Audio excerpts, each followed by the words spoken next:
Hello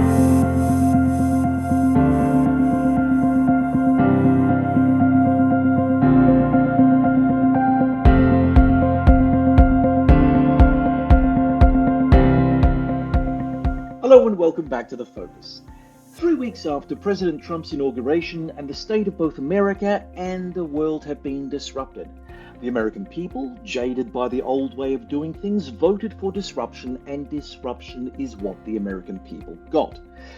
However, those who did not have a stake in the US election, that is, the people of the international community, are having to adjust their expectations quite radically.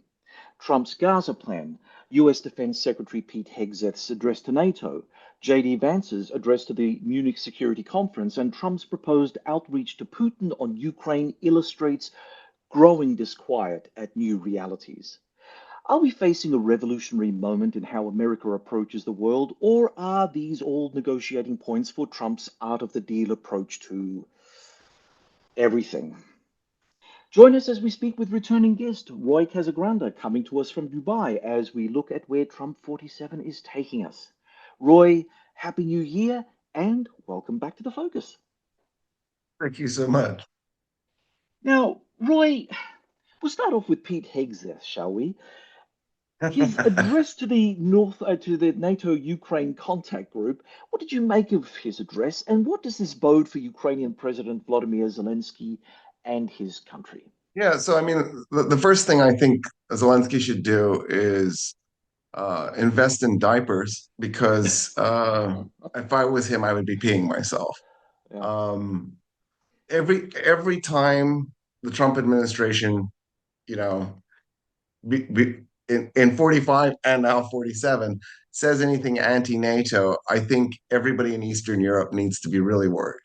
Estonia, Latvia, Lithuania, Poland, Moldova, like, it doesn't matter whether you're a NATO state or not a NATO state, you need to be frightened.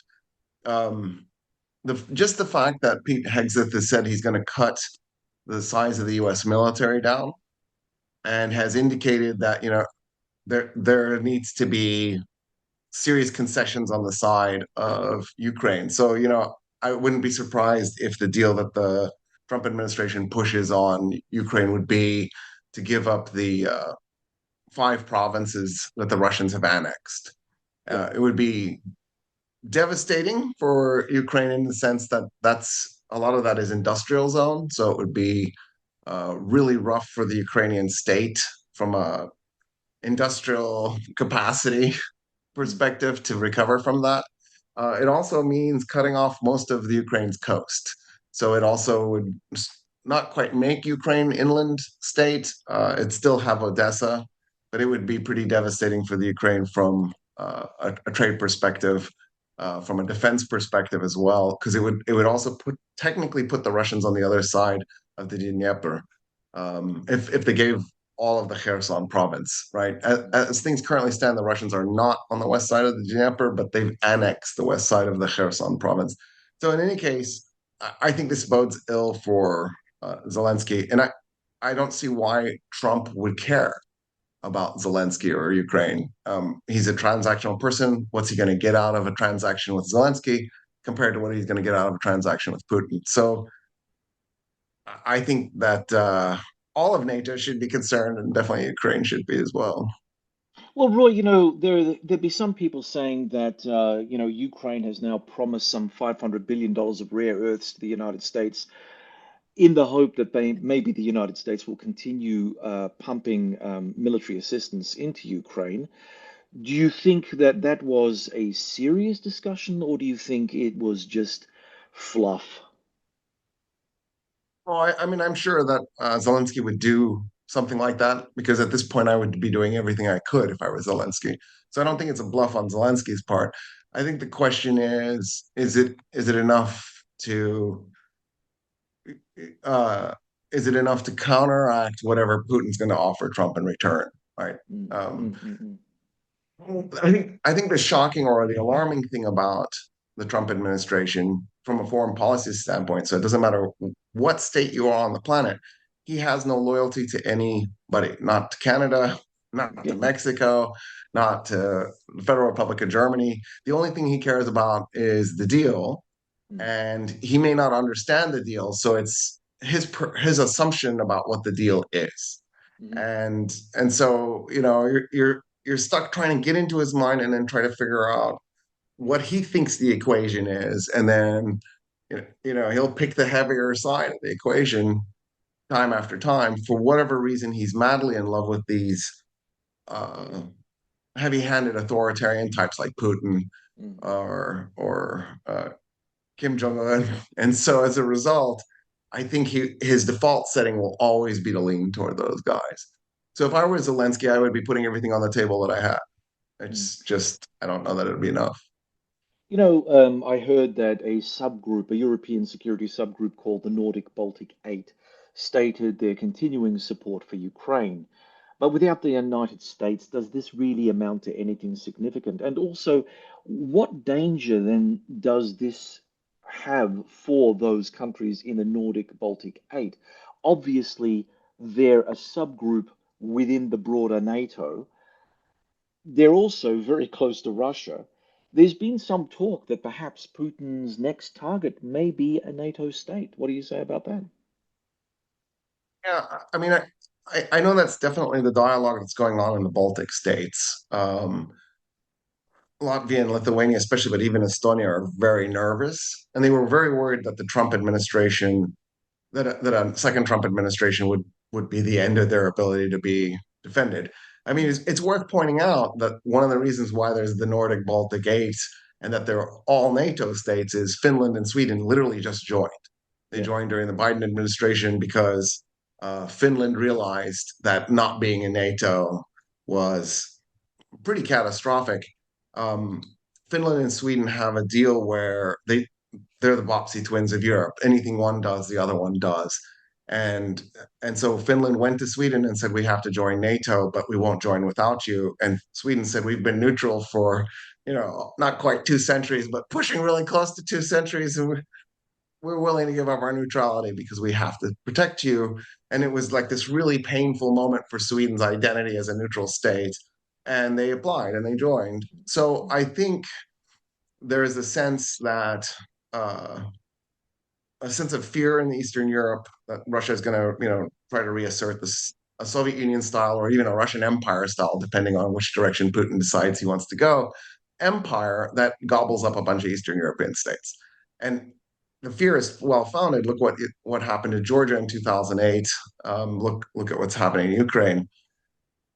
The problem, of course, with the United States is that the United States has been the bulwark against Russian expansion westward. And you have to remember that Russian expansion westward, and for that matter, eastward, is a centuries long project. Um, where St. Petersburg today, that used to be Scandinavia, that was Ingermanland.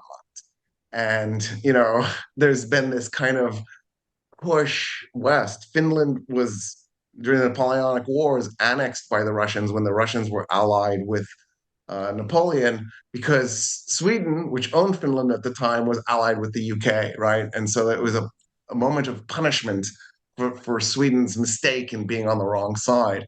And so there's always been this kind of westward push, with the glory being post World War II, the Iron Curtain, and the Eastern European satellite states. Post World War II, Poland was shoved westward, and a big chunk of Eastern Poland was annexed into the Soviet Union. And so there's a history that Eastern Europe and Scandinavia have with the Russians that doesn't seem to be going away, and I get their fear. Having said that, there is a little flicker of hope. Um, I think it was late to 2022. The German parliament decided that the United States was no longer a reliable ally. That at some point down the road, the United States was either just going to outright abandon NATO or at least be a weak NATO member. So Germany decided to remilitarize. And their goal is to have the third largest military on the planet. It'll be larger than the Russian military if they achieve their goal. In other words, Germany's back, and their goal is to protect Europe without having to rely on the United States. because of that, I think there's a chance that Russia can kind of be offset because a Russian German war might not prove very effective for the Russians this time around. If especially if the United States isn't attacking from the other side, especially if the UK isn't an enemy of Germany. And so just the threat that there's a new German military presence in Europe might be enough to offset an attack on a NATO state. But I think the NATO has written the United States off as the threat to Russia. It's interesting that you raise this whole notion of Germany. Germany's got a number of problems, both economic but predominantly demographic, which is also driving the economic problem for Germany. Do you think really that with the German population not expanding outwards in any significant degree, as a matter of fact contracting, there'll be enough young Germans who will be able to wear the uniform and pose the kind of counterweight to Russian military aggression that you suggest they're wanting to do? Is there not a practical limit to what Germany today could achieve? Because we're not talking about Germany in 1939, we're talking about Germany in 2025. It's a very different beast. Yeah, you're totally right. It is a very different beast, in part because German culture has changed so much, right? The whole idea of the Prussian war machine is in the past. So Germany is going to have to create a new war culture after decades of intentionally avoiding Prussian war culture. Um, so that's on the table. The fact that Germany's economy has kind of been stagnant for 5 years and hasn't really been growing, that's on the table. You're totally right about the demographics. Um, I think the joke today is if you really want to genocide a population, educate them and give them lots of wealth. They'll stop making babies and they'll just sort of take themselves off the table. Yeah, Um, so Germany, ironically enough, to fix that demographic problem, has a really good solution. It's the I word, immigration. If Germany would just simply let people immigrate to Germany on a, it's going to have to be a significant scale. It doesn't have to be a dramatic scale, but definitely significant. They could start to offset this negative population growth. Um, if you did it right, you did it like Sweden, where you're trying to integrate the second generation immigrants. You give up on the first generation, you focus on the second generation immigrants. You can have considerable stability. There's no reason to think that immigrants are going to come in and be a disruptive force.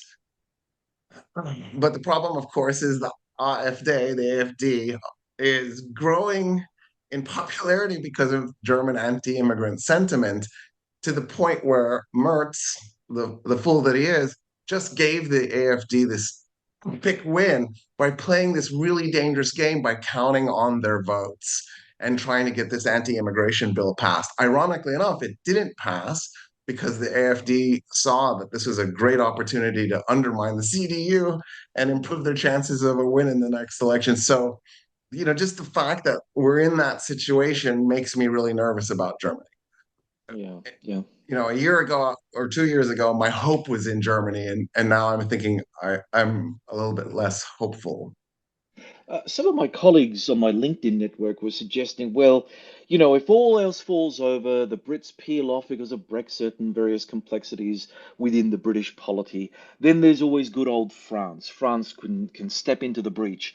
But of course, France has got its own problems, and it's got the National Front with Marine Le Pen. They're making huge inroads, just as the AfD is doing in Germany. So, in that sense, where is the center of gravity in today's Europe? I mean, there was a time when you could point to France as being a counterbalance or a sober voice in the room. I don't believe that we can really rely on that anymore. I don't think that that's the case. Germany is struggling to try to get itself across the line to become a normalized power in Europe after years of basically self-flagellation for World War II, Yeah. which is, justified up to a point. But then, I mean, even if you've got Israeli strategists and members of the Israeli Knesset saying, all right, enough already. It's time for you to step up. I mean, that's saying something, but the Germans are just ignoring everything and they just keep on going down this particular path, which then leads me to my neck of the woods, which is the Asia Pacific. I mean, we're starting to see some very interesting things coming from Japan, also a former Axis country, also a country, dare I say, burdened by the peace constitution that was enforced on them and their Article 9, I think. The fact of the matter is, Japan seems to be trying to whittle down as much of Article 9 as possible in order for it to become a much greater player in the Asia Pacific, which is obviously putting the Chinese, the Koreans, both North and South, Vietnam, and various other Southeast Asian players off because they remember World War II. They also remember their time under Japanese occupation. They didn't have a good time, and so therefore, are they going to be welcoming the Japanese now? I mean, time does change, and sometimes it heals wounds, but sometimes it really doesn't.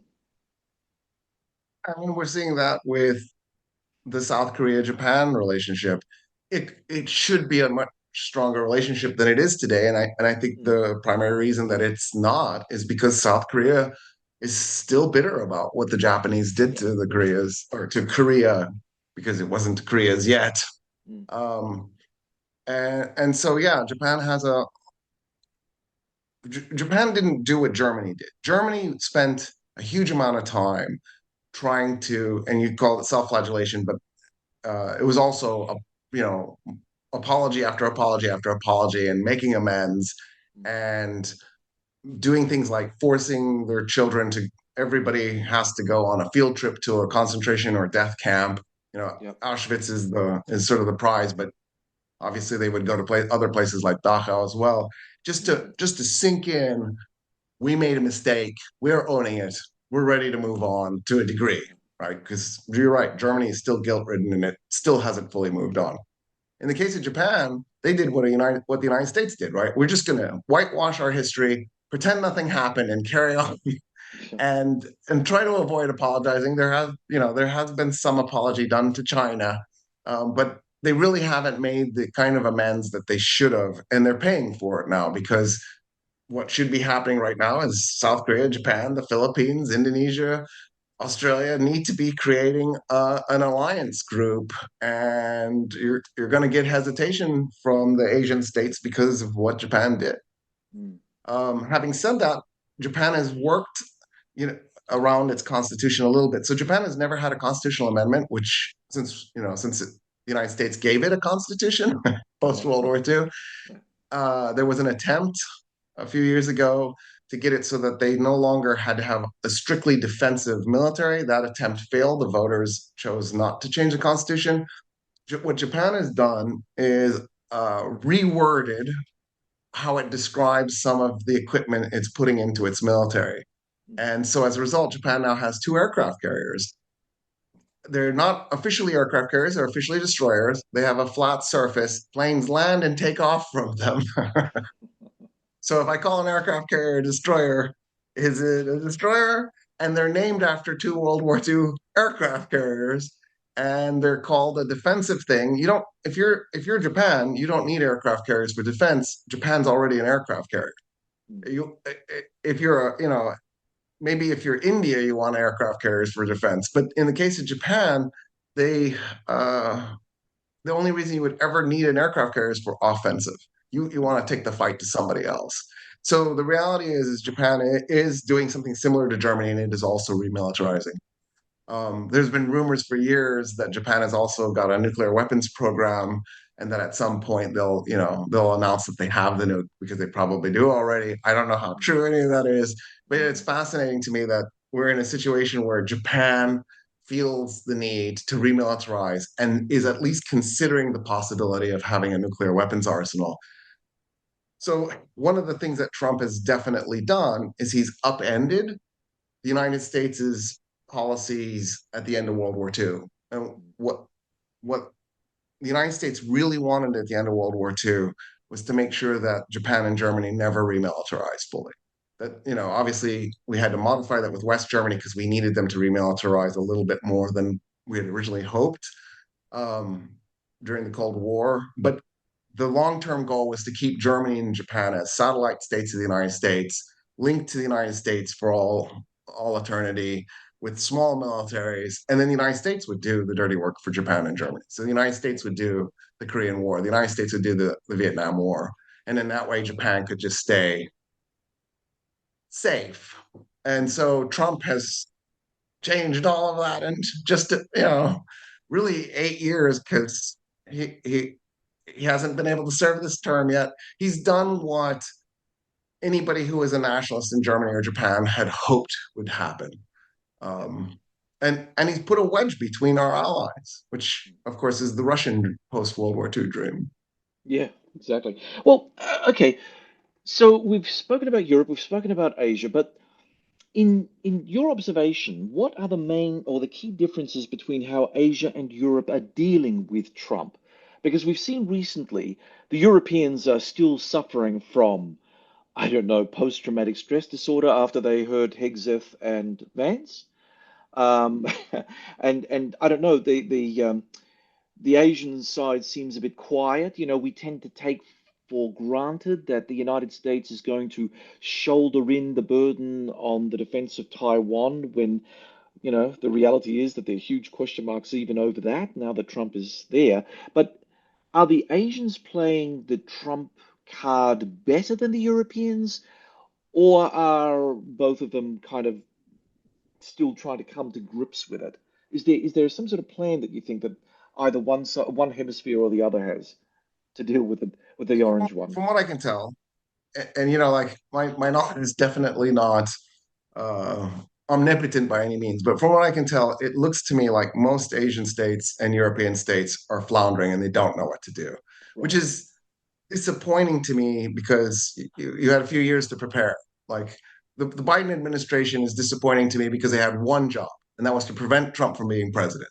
Yeah. And they had 4 years to make that happen, and they failed. And so, at some level, I feel like Europe and Asia have been acting a little too slow Mm. in maybe they just couldn't comprehend that Trump was going to get a second term. Maybe it was just like this can't possibly be true.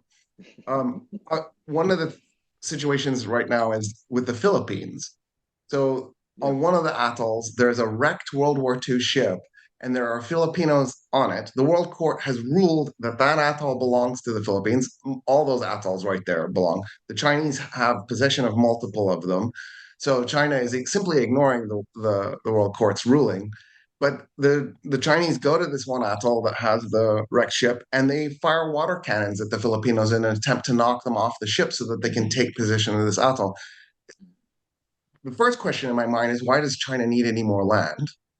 Like, surely they have a big enough state. The second question is why isn't the US taking this seriously at some level and shoring up its alliance with the Philippines?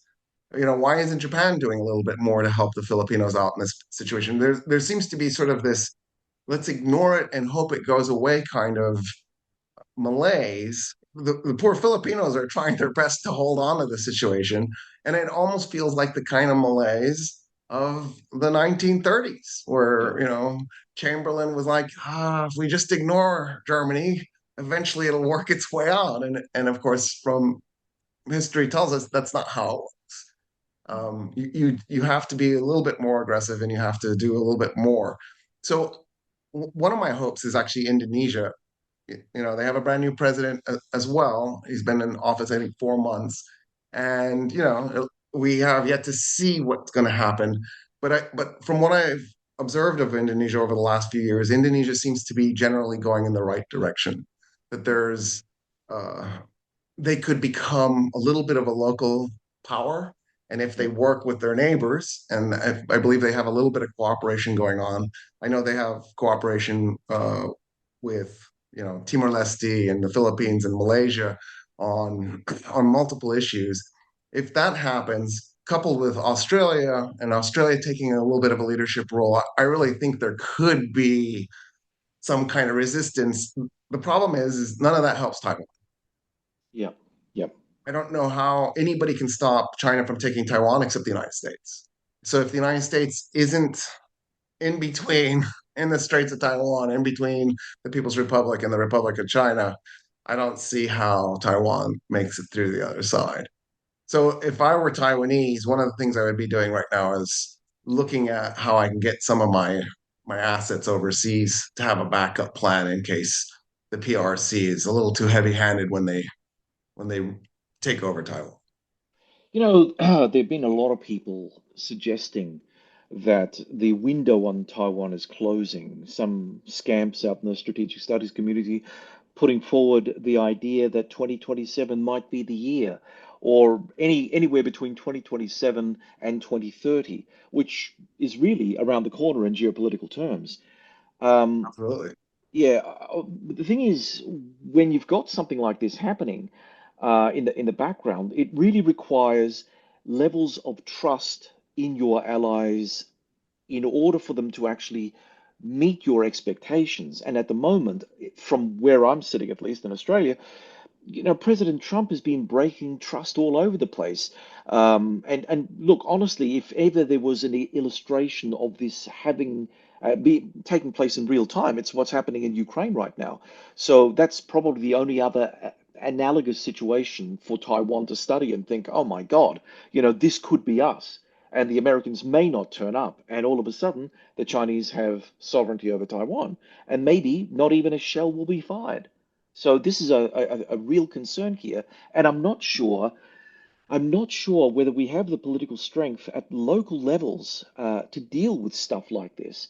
And again, from an Australian perspective, there is pressure being placed on us to do more. I mean, we're like the Europeans in many ways. We've got a hollowed out defence force. We're not spending enough on defence, and we're faced with the prospect of either American abandonment if we don't do enough, or we take the abandonment and we go full social democrat and just give welfare to everybody and hope for the best and that no one takes us over. So it's really not a happy situation for us. It's not. And so, if I were Taiwan, actually, let's flip it. If I were Xi, or Mm. if I were the People's Republic of China, uh, the lesson I would have learned from the Ukraine war is attack Taiwan during the Trump administration. Yeah. The big mistake for Putin was that he waited until Biden, and then Biden and NATO stepped in. If you do it while Trump is president, based on his past behavior, I don't think that anything will happen. You know, one of the things that happened in Trump 1.0 was that he would talk big and he would threaten, and then when people would call him on the threats, he would run away.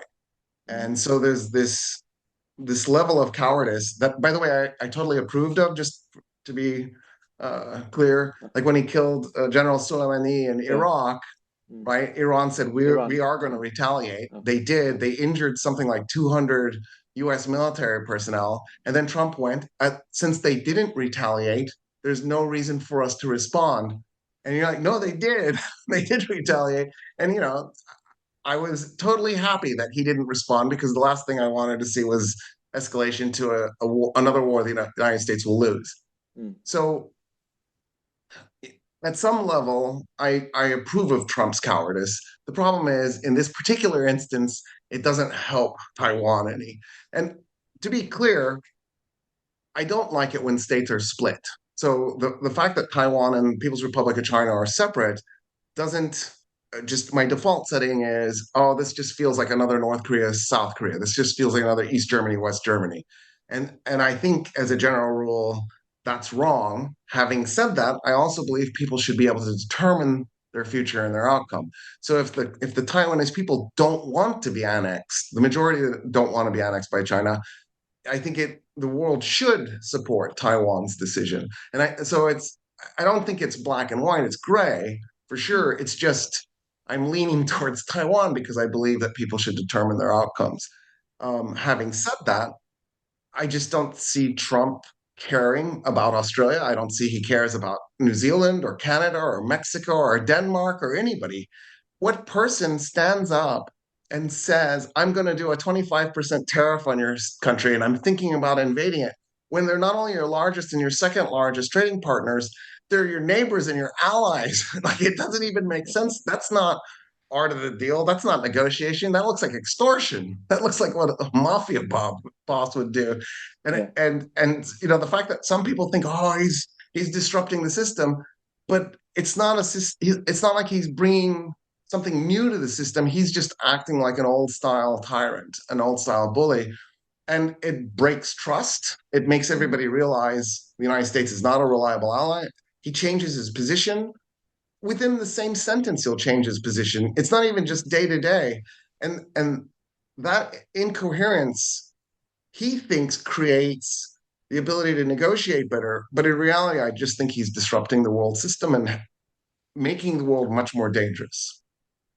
There are many Trump supporters or people who downplay the big man theory of international politics. They categorically state that American security relations around the world are as strong as ever, and what we are seeing play out in the media are theatrics and overblown leftist fear-mongering. What do you say to that, Roy?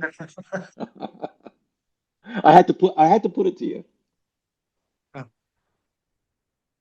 mean, I wish that was true because look, let's if we're honest, since World War II, the United States has been a bad actor. The wars the United States has conducted have not been for the benefit of humanity. The, as a we've how many democracies have we overthrown? Like we post World War II, we overthrew the Syrian democracy, we overthrew Iran's democracy, we overthrew Guatemala's democracy, we overthrew Chile's like we just this is just a thing we've done. We have not been the good guy necessarily on the block. Having said that, the United States did do some good things, including creating a measure of stability. Like the prospect of World War III was always on the table, but because of mutual assured destruction, it was just a remote possibility. If it was going to happen, it was going to be because of an accident, as opposed to somebody decided one day, let's just do this.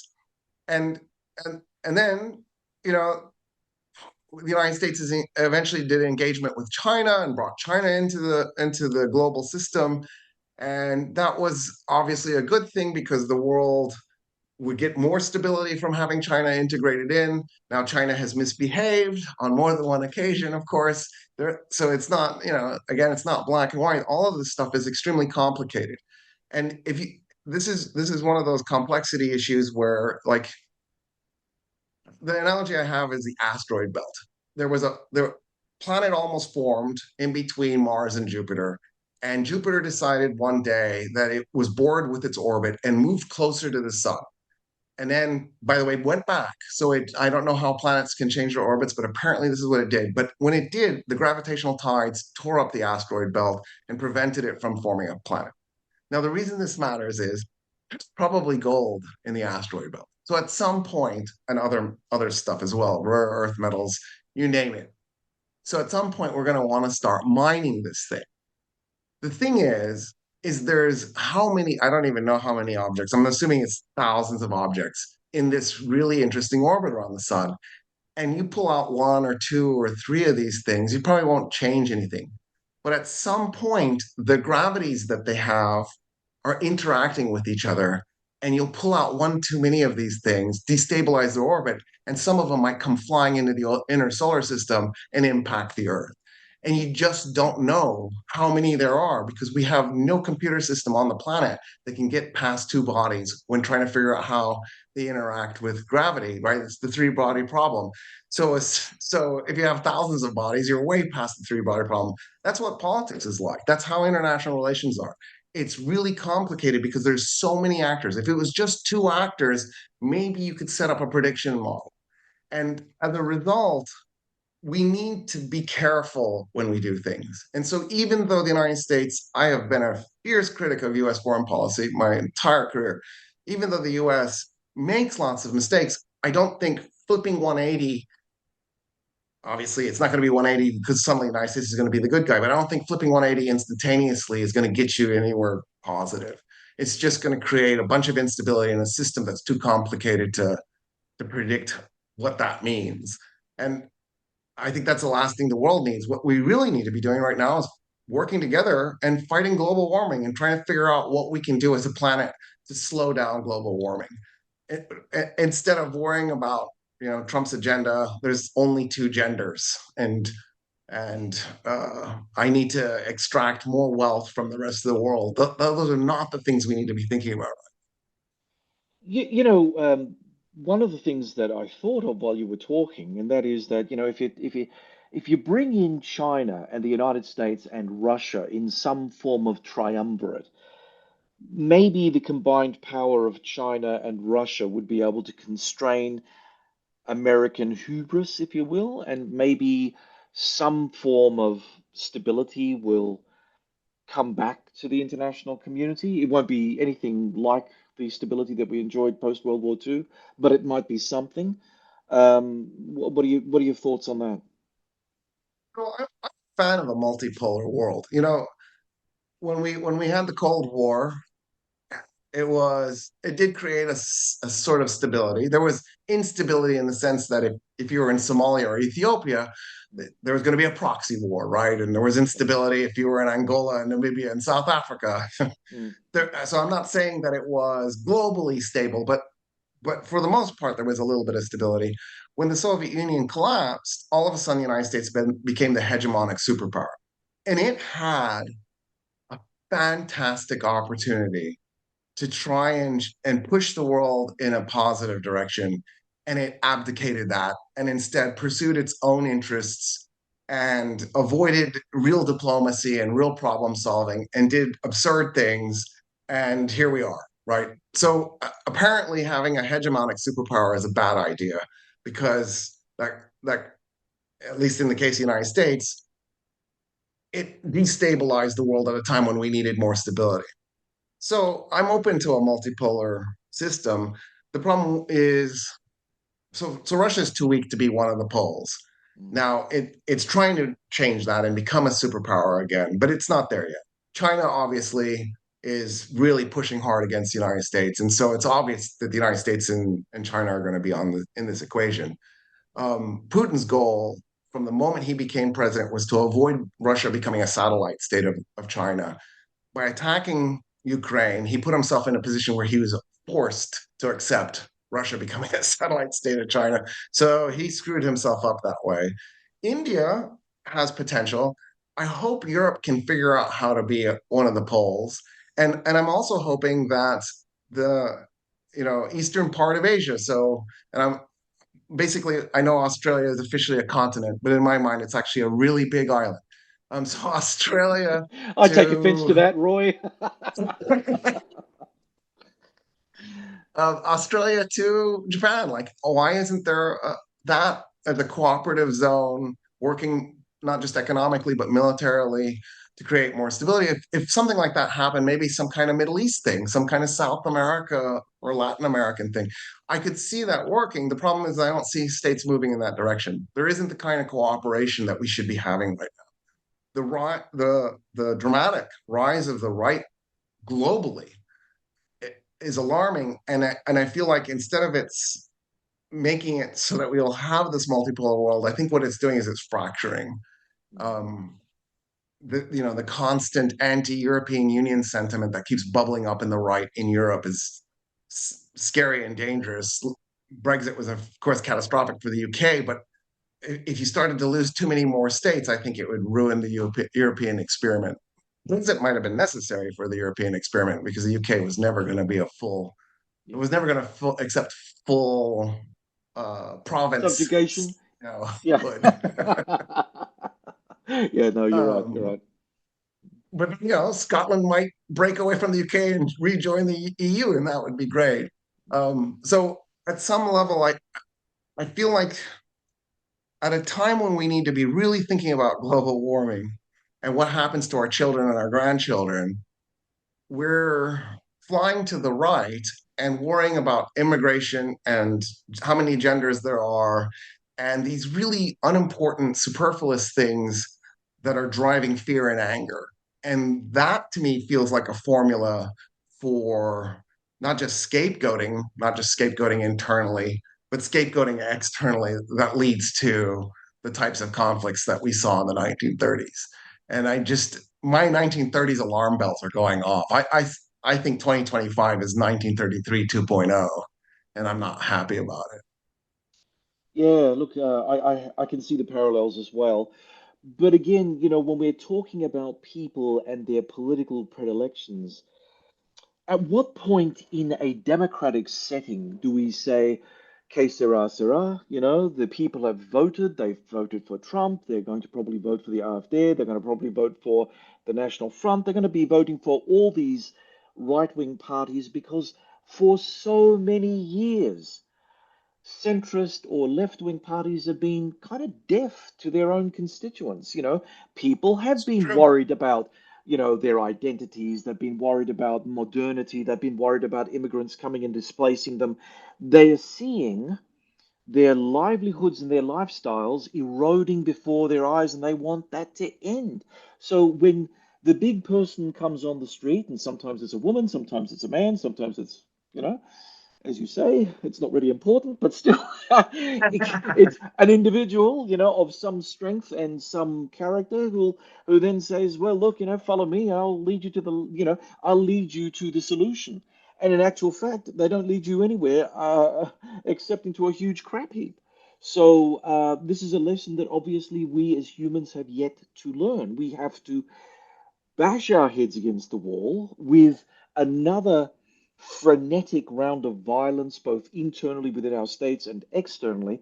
We have to go through the lack of trust before we can find trust all over again, because the trust was broken under the old regime. I mean, in that sense, I understand the rationale for why there is the rise of the right. The right, cash in on the resentments of people who have been long ignored. Their plight has been considered irrelevant.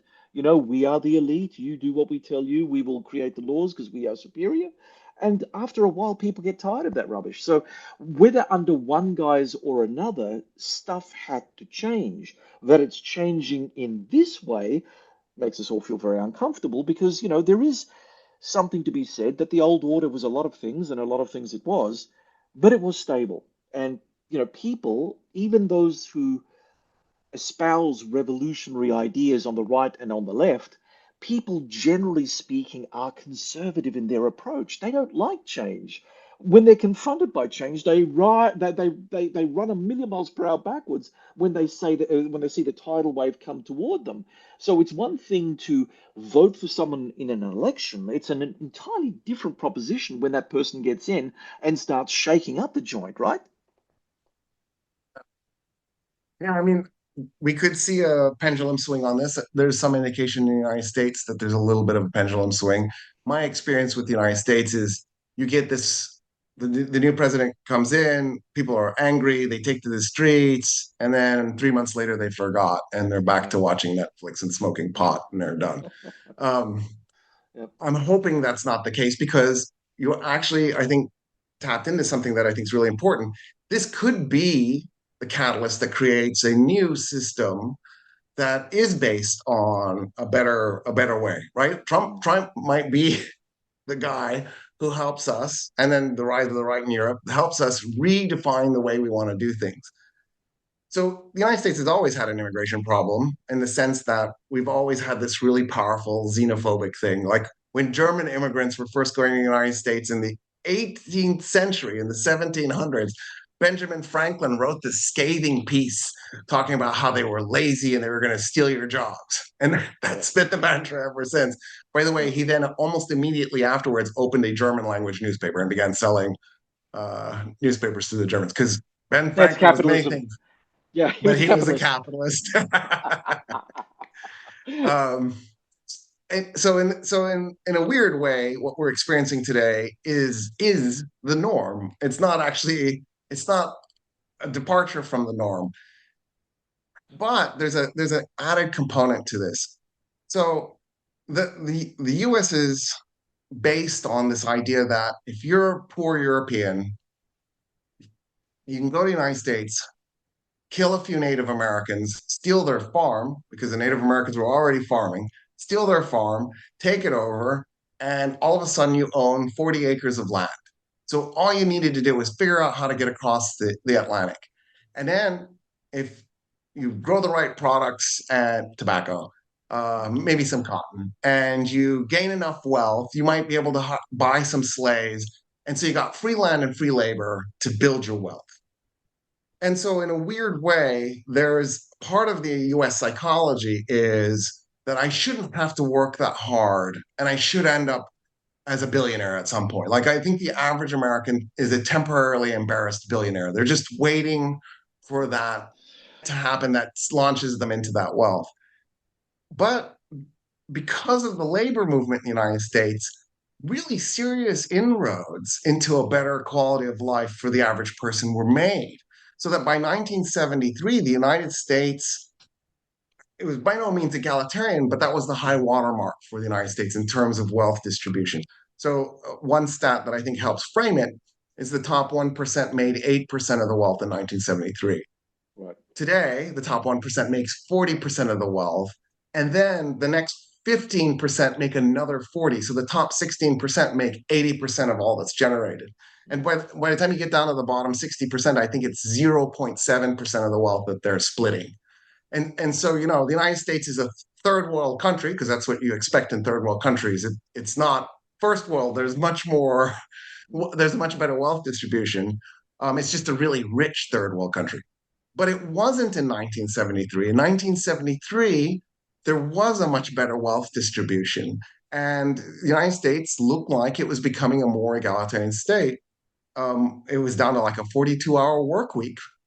There were lots of indicators we're moving in the right direction. But 73 is the year it turned around and it started heading back the other direction. And now, in a way, 1973 is the moment we started heading back to the 19th century. And that was Nixon's goal. We elected a guy and whose mandate was to put the United States back to the way it was, to undo the civil rights movement, to undo this egalitarian path that we had been on. And he implemented a series of changes. Reagan came in and finished off most of those. And between Nixon and Reagan, we began to crush the middle class, shrink its wealth, and then eliminate a lot of the job opportunities that people had come to believe were coming their way, that they were sort of owed. And this hit the white population. And so the white population started looking for excuses and somebody to scapegoat. And there were all these brown and black immigrants coming in, and that became their target. So, in a really weird, twisted way, what the Republicans did was they created the situation to generate white resentment. And then they offered the solution, which was to be anti immigrants, when they're the ones who created the situation to begin with. And so the irony is we've elected Trump, a guy who's so racist. He announced his election plans on a golden escalator where he said Mexicans were rapists and murderers. Like that's the opening language he launched into because he knew he would tap into that white anti-immigrant sentiment, and he knew that there was this population of white people who would jump on board, and he played them. And he'll just continue the project. By the time he's done, the average person in the U.S. will be like a peasant. That's the goal of the right. And the fact that the average person doesn't understand the right shows that they haven't been paying attention to their history classes. Oh, look, So I agree with you on that. But Roy, there is one very simple question that I have to put to you on this. Look, if what you're saying is true, and I don't doubt it, why was it so difficult for organized labor to push back in the United States? Because after having fought so hard during the 20s and 30s to get, the New Deal cemented this new architecture in the United States where there was that sort of almost equality of the various classes, and there was more of an egalitarian thing happening. Surely those people who fought so hard to gain this stuff would have a vested interest in keeping it. Why was it so easy for capital to steamroll through that and turn America into that spiteful, resentful country that it seems to be today, and with all the poverty that goes with it, right? yeah, this is the conundrum, of course. So one of the pieces is the 1960s, and then another piece is the 1860s. So the United States does this civil war in the 1860s to get rid of slavery. The South never really surrendered. They gave up the idea that they were going to win militarily. But then what they did was they shifted their gears over to winning politically. Yeah. And so much of the United States' history over the last, 160 years has really just been, did I say 160? I meant 100. Wait, is it 160? Yeah, it's 160 years. Yeah. Um, Mm. Over the last 160 years has been the South trying to figure out how it can reestablish the old order. Like it just has really been everything it can try to do to make it happen. Then came the 1960s, where there was this push to take the South even further out of that old order of, Mm. blacks were in a situation of subservience to the white population, and the result was that there was this pendulum swing Yeah. amongst even average white voters who weren't necessarily even worried about the South because they weren't even Southerners. It was this moment where the 60s, with all its gains, maybe had pushed a little too far too quickly. Maybe if it had gone a little slower, it would have been easier to digest. And the Republican Party realized this. They figured it out. They actually figured it out in the 60s. In 1964, Barry Goldwater ran a campaign for president that appealed directly to Southern Democrats. And so here he is. He's a Republican appealing to Southern Democrats. And the shocking thing is he won 6 states. He won Arizona, his home state, and then he won Louisiana, Mississippi, Alabama, Georgia, and South Carolina. And those states, those 5 states that I just mentioned, seceded from the Union 104 years earlier because a Republican had been elected president. And here it was, a Republican capturing those 5 states. And that was the moment where there was this schism then in the South, where Southerners started to go, why am I loyal to the Democratic Party? I need to think about the Republican Party. And they began to swing. The swing didn't go into full effect until the 80s and 90s.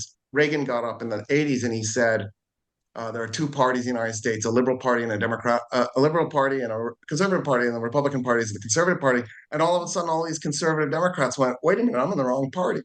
Mm. So that was part of what happened. Another thing that happened was the 60s was a perfect storm. The religious left, we don't, in the United States, we talk about the religious right. There, at the time, most evangelicals were left leaning.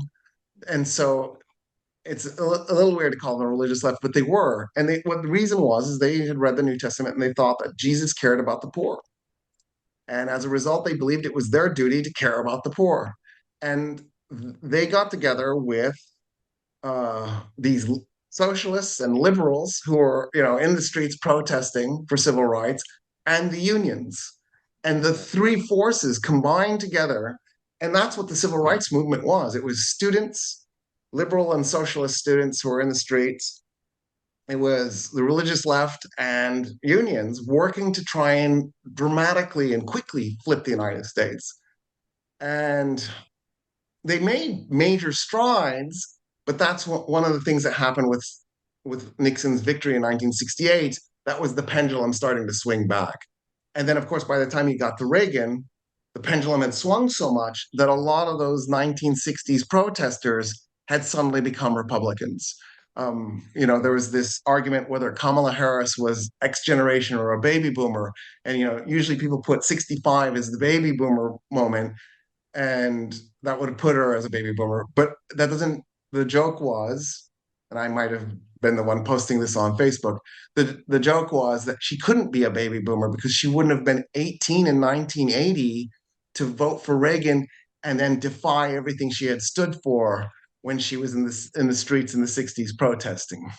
Right. And so she has to be X generation by default then. And so that was part of it. Another thing that happened was we began charging tuition for public schools. So obviously tuition was for private schools, for private universities. I don't mean primary and secondary schools, but for universities. By charging tuition in universities for public schools, which is redundant, if it's already taxpayer based, then why are you charging? Anyway, by doing this, it took the students out of the equation because they had to have a job now to pay for tuition. They had to have a job now to pay for their dorm, and they had to pay for books, and so it made it so that the student population could no longer really be an effective protesting force. And then the Republicans they went to the religious left and they said, "What's worse, abortion or people starving to death?" And they went, "Yeah, abortion." And Republicans said, "Vote for us, and we'll get rid of abortion. Don't worry about people starving to death." And so the United States went lurching to the right. And in the process, a bunch of people in unions literally just gave up their union membership and bought the sort of the Reagan trickle down Reaganomics, which doesn't work, but they bought it and they bought into it. And if you survey the average uh, Republican in the United States, you'll find that they're slightly left leaning. Like if you sit there and go, "How are you on abortion? Where are you on gay rights?" You'll find that they're actually Yeah. slightly liberal. So a lot of what they've done is they identify as Republican as opposed to they believe in the Republican cause. Right. And in that way, the Republican Party has done a brilliant job of selling itself, and the Democratic Party has really dropped the ball. The Democratic Party is politically an incompetent party. It needs to fire everybody and start over at some level. Like it just, I have friends who are Democrats who are in government. They'll be so mad if they hear this, but they know it's true. Yeah. Yeah. It's a disaster of a party. Yeah. Yeah. Yeah. How can Okay. it Well, not be winning? Like it doesn't even make sense. They well, have see, everything they need to win. I don't understand one thing about the American polity, and that is after Trump's win, okay, we can make an excuse for the Democrats. They had their defeat, they were humiliated. Harris left the stage. The Democrats are effectively rudderless. But where is the leadership in the DNC that could step forward and say, look, we are now going to restructure and we're going to hit the ground running. Yes, we had our defeat, but let's suck it up. Let's suck up our resentment and our anger, and let's put it into some more positive venture to show that democracy is still viable in the United States. I don't see this, and it is Yeah. frightening the crap out of me because really what it says is that it wasn't Trump's win that was decisive and will change the world. It was the loss of the Democrats and the loss of what made them attractive. And I suppose one of the things that made them attractive was the idea that at some point they did give, I don't want to say shit, but I will. I mean, they did give a shit about the poor, and they were a little responsive when, they were early on in their development. And then that all disappeared, and they just looked like part of the elite. And when you buy Yeah. into the elite, that's it. If you happen to be Joe Sixpack, who can barely afford his six pack of beer, he's looking at all parties and looking at all leaderships across the board and saying a pox on all your bloody houses. I don't care. And the Yeah. crazy guy wins. He's got my vote. At least he looks animated. At least he looks orange. At least he provides a little bit of fun at a political rally. I can laugh at a few of his sayings. He's not so bad. It'll all be all right. It's not going to be all right. But the fact is that the Democrats have a huge responsibility for what has happened since the last election. And the fact that they had volunteered themselves away from politics for God knows how long. What are they going to come back for the midterms? I mean, by the time they organize themselves into a proper working opposition, Trump would have already done so much damage, not only to the United States, but the rest of the world. It's too late to do too much of anything. You can't roll that stuff I back, agree. right? So yeah, well, anyway, look, let's go from one disaster to another. So from the interior of the United States, we have to go to the next holy crap moment, which is likely to come from the Middle East in the next few hours after recording this podcast episode. I mean, after Trump's announcement of the US taking over Gaza, encouraging local Gazans to flee to Egypt and Jordan, and turning this bombed out territory into the Riviera of the Middle East, a deal was struck between Israel and Hamas on the release of Israeli hostages. Trump has said that if all the Israeli hostages were not released by Saturday noon, and just for the listening audience, we are currently recording on Saturday the 15th of February at 6:35 p.m. So I come to you from the future, but when you get this podcast, I'll be in the past. What's going to happen is that, bombs are likely to start falling all over Gaza again. So what if this were to happen, Roy? What do you think the likely response will be from the Arab states, who felt rather uncomfortable with a lot of the verbiage coming out of Trump with regard to Gaza? What do you think the Arab states are going to do? So this is a really interesting moment because, you know, at some level, the Arab states had sort of written off any meaningful solution for the Palestinian problem, which is that there's a displaced population that the world had written off. to the point where the United Nations has UNRWA, which is basically just an agency to deal with a permanent Palestinian refugee problem for all eternity. Right. And so I think at some level, Egypt, Saudi, the big players in the Middle East, with the exception of Iran and maybe to a degree Syria, had just gone, all right, we're the Palestinians are stuck. They're going to have to make the best of being basically stuck in concentration camps. We call them refugee camps, but it's a nice euphemism. The Gaza Strip is basically a giant open air concentration camp. They're going to be stuck in this situation with a horrible economic situation, no rights, no passport, just non-humans basically, and we're just going to have to make the best of it. And so, at some level, the surrender was so complete that not only did Egypt make a deal and Jordan make a deal, but we had the Abraham Accords. Now, the goal of Egypt, Jordan, and the states that did the Abraham Accords, like UAE and Morocco, was if we can get the Israelis to calm down and push through their past trauma that was caused by Europeans, not us, we will at some point hopefully be able to integrate economically and culturally enough with our Jewish sisters and brothers, and they'll finally realize that what they're doing to the Palestinians is wrong. And because they'll feel safe, maybe there'll be a solution for the Palestinians in 50 or 100 years. Like the, the, the hope was that there'd be this long game, gentle diplomacy, integration, you know, encourage Israelis to fly to UAE and encourage Israelis to swim on the beaches in Egypt and just try to get them to normalize enough that they were calm.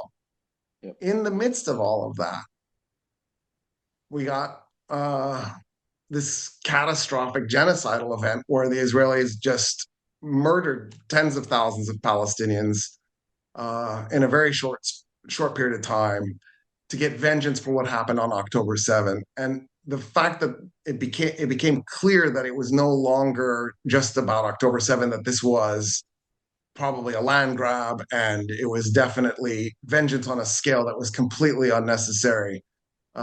This wasn't about destroying Hamas. This was about massacring the Palestinian population. It was a giant wake-up call for the Arab world because the Arab world could realize it could no longer play the long game, that there had to be something much quicker, a much quicker solution. Trump coming in and saying he's going to annex the Gaza Strip, eject the population, bulldoze the rubble, and rebuild like a Riviera on the Mediterranean has sent Arab leaders into a spiral. They don't know what they're supposed to do with this. Right there, how do you even negotiate? Where does it start? There's no middle ground on this. And I think what it's done is it's done to the Middle East and the Arab world in particular, but also Turkey, throw Turkey into the mix, what Trump has done to NATO. They've realized that the United States is no longer a reasonable or reliable ally, and that the president of the United States doesn't understand anything. Like he keeps saying, they keep getting knifed in Gaza, like knifed. What happens in his tiny little walnut-sized brain that he thinks people are being knifed in Gaza? Like, where knifed? What does he think? And he makes it sound like it's just happening, like it's this random event. Like maybe there's a cloud of knives that fall on them. It's an act of God. We don't know where the knives are coming from, and like those are weapons that we gave Israel. They're not knives, and so. The whole formula has sent Sisi into a spiral, MBS is in a spiral. UAE, where I live, the leadership has been trying really delicately to sort of walk this path because UAE's goal is to be neutral, open for everybody, right? The goal is bring everybody on board. Let's make peace through trade. Let's make peace through cultural exchange. Let's make peace through dialogue. And they're befuddled because they don't know how they can have dialogue with this conversation that's happening. You've made a mistake when you've alienated the UAE because it's so hard to do. Yeah. Well, I would hate to say that the UAE is like the Canada of the Middle East, but in many ways they are really lovely people. And you don't want to mess Yeah, around with them because if you screw around with your relationship with really nice people in a maelstrom of rubbish, which is generally the region of the Middle East, you're asking for trouble, right? yeah. Especially because, what the UAE has done is the UAE is, in many ways, has become the model for what you want to be if you're a Middle Eastern state. Yeah. Saudi Arabia is desperately trying to catch up, right? And Mm-hmm. and Egypt is on board. They're excited. They're trying to figure out how to do it without any money. So there's this moment that we could have had as a world where maybe we could have gone down a path and if the United States had just sort of woken up a little bit from its anti-Arab and anti-Muslim hatred, that we could have ended up making a deal with the Israelis at some point and softening the Middle East a little bit and made it a little bit easier for the Palestinians.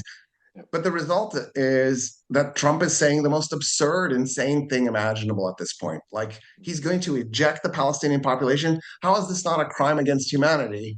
How like what does that even mean? Yep. I can't even wrap my mind around it. It just shows how little he understands about how the world works. But it's not only that, Um, Roy, it's also who's going to be doing the ejecting.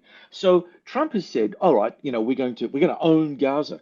Or are you going to put boots on the ground? No, we're not going to put boots on the ground. Okay, so who's going to be doing the ejecting? Oh, well, there's a black hole here, right? So what are they going to do? Is the American State Department going to hire private military companies to do it? Are they going to, put American shoulder flashes on Israeli soldiers so they could do it on behalf of America? I mean, I don't know how this is going to go ahead. It seems like he had a brain fart one day, he let it all out, and everyone's having to sort of clean up the mess the best way they can.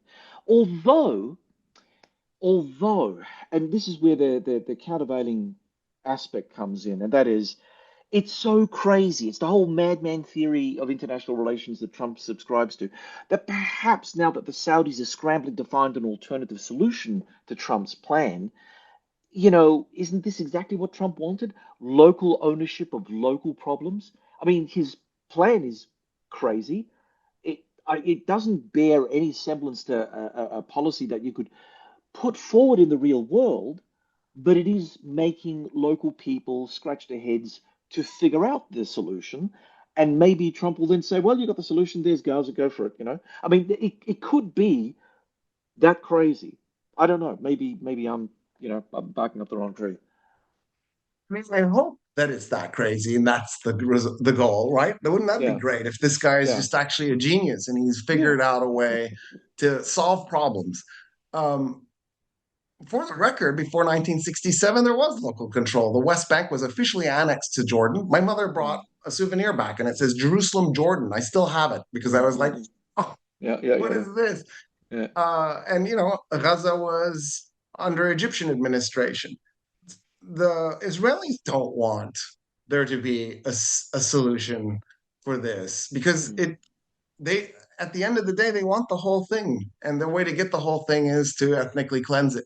I think they want Trump to come in. I don't think mm, they want the Saudis to come in. mm, mm, And so even if this is Trump's goal, I have a sneaky suspicion the Israelis won't play the game. They're not interested. At the end of the day, I don't even know how you would do it if you. Well, it's funny. He also says it won't cost American taxpayers anything. Well, who's going to build the buildings? Like, are you going to? I have an idea. Let's enslave the Palestinians and make them do it for free.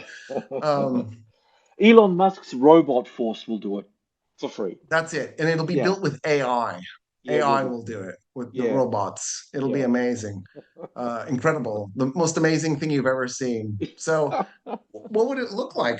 Saudi and Egypt and UAE and maybe several other partners trying to administer the Gaza Strip. What does that even mean? Why not do at that point? Why not just do the two-state solution and have a Palestinian state and let the Palestinians administer it? Mm, Two-state solution, of course, is what South Africa tried to do with its Bantustans, where it that's created right. Botswana and Transkei and Venda and Ciskei. Mm, So if that wasn't okay, then why is the two-state solution okay? I mm, really think, at some point, if we're going to really fix this, there has to be a one state solution with a secular democracy that guarantees rights for everybody who's living there. That seems so far into the future. mm. But I have hope. Like I think that is the path. It's just somehow we have to get over this current drama and hump and get back onto that Well, I'm not path. so sure, Roy, whether or not that's going to be so simple because uh, it seems, now I don't know 100%, but it seems that the Egyptians have mobilized a part of their army and sent it off to Sinai. There have been some reports Yes. coming out of the Jewish newspapers, Haaretz in particular, that people in Israel are starting to get worried because this is the first time since 1973 that the Egyptians are actually mobilizing large elements of their armed forces. Now, I don't think that a war is likely yet, but consider this scenario. Say in the next few hours, Hamas says, no, bugger it, we're not going to hand over any more hostages. You're going to have to do something more for us before we do anything. Netanyahu says, okay, well, we'll unleash hell. They unleash hell to such a degree that the Palestinian population cannot be contained by the borders. The Egyptians used their military to rush toward the border, trying to restore order and to prevent the Palestinians from flooding into Sinai. Then the Egyptians start shooting the Palestinians. I mean, this is going to be terrible for Egyptian PR. El Sisi will look like a monster, which will be exactly what Netanyahu wants, because then he can point the finger at El Sisi and say, see, he's an Arab, he's not taking the Palestinians, why should we? And so you've got the Palestinian stateless people moving around being shot at by both the Israeli and the Egyptian sides. You know, the only one that's going to win out of all this, sadly, will be Netanyahu. I mean, he really is the grand villain of the piece in many ways, and his weird Knesset alliances of right-wing religious Israelis who believe in the end of the world, literally. I'm not so Yes. sure whether that's a good bet, but we have to deal with the cards that we've been given, I think, Roy, don't we? Yeah. And for the record, there's a bunch of U.S. evangelical Christians who believe this too and think that there's Yeah, going to be a war in the Middle East to yeah. trigger Jesus coming back, which Armageddon. I find fascinating. Yeah, yeah, Yeah. So um, you're Sisi is in a really bad spot. There's no two ways about it because obviously he doesn't want to be in a position where he's shooting Palestinian refugees pouring into Egypt. At the same time, he doesn't. He knows that if he doesn't act in a way that supports the Palestinian people, he could be facing another revolution. It's worth pointing out Egypt had a revolution in 1880, 1919, 1952, 2011, and then there yeah. was the start of another one in 2013. That's five revolutions in a very short period of time. Mm, Egyptian leaders over the last 145 years have learned they need to make the Egyptian population at least somewhat happy or they go down in a ball of flames.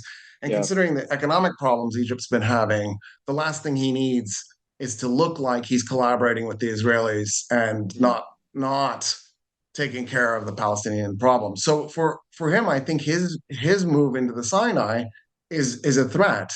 mm, It's not just we will block the Palestinians from entering the Sinai. We now are wondering if Camp David is on the table anymore, yeah. and that would be catastrophic for Israel if all of a sudden Egypt was back into a hostile position with Israel. Israel's economy took a hit, and a huge portion, not a huge portion in the sense of like it was catastrophic, but I think the number is about 500,000 Israelis have left Israel.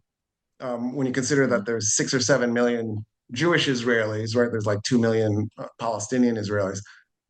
That's a significant portion of the population. And then throw in the fact that Israel doesn't have an economy that can support the kind of action it did in Gaza. It only was able to do it because of European and US support. I think Israel is taxed. Its soldiers are tired. There isn't really the kind of uh, capacity that they had 2 years ago to continue the genocide. So I think at yeah. some level, Israel does have to start looking at negotiating.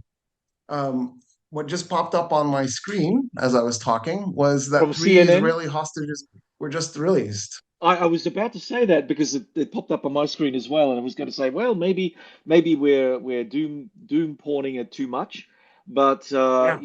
it Well, seems how that many were supposed to be released? Was it just three? I don't know. I I don't have to know. say, So yeah. Look, that'll I'll be be honest with interesting you, to I got find out. no idea. But look, it's good that they've been handed over. But is that enough? Was that the final tally, or will hell still be rained down on the Palestinians? I mean, yeah. God, who You know, knows? Trump is a guy who threatens a lot and doesn't follow through with his threats, Yeah. or he does hollow threats. Like for example, he was barely in office when he bombed Syria in 2017. Well, before he bombed Syria, he told the Russians, "I'm going to bomb Syria. Here's the location I'm bombing."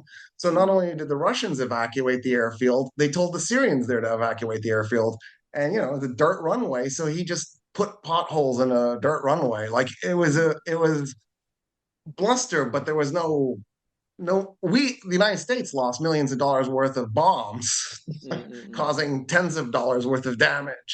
mm. So he has a history of not doing the thing that he says he's going to do, which, by the way, I totally approve of because uh, I'm against triggering another war or triggering a World War III by accident. So if my thinking is he's not gonna follow through. He's gonna switch conversations. He'll forget that Gaza even exists if the Palestinians don't release the hostages.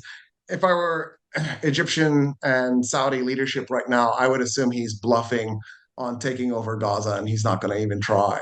That Mm. this is just an attempt to get some kind of concession, but I don't know what the concession would even be.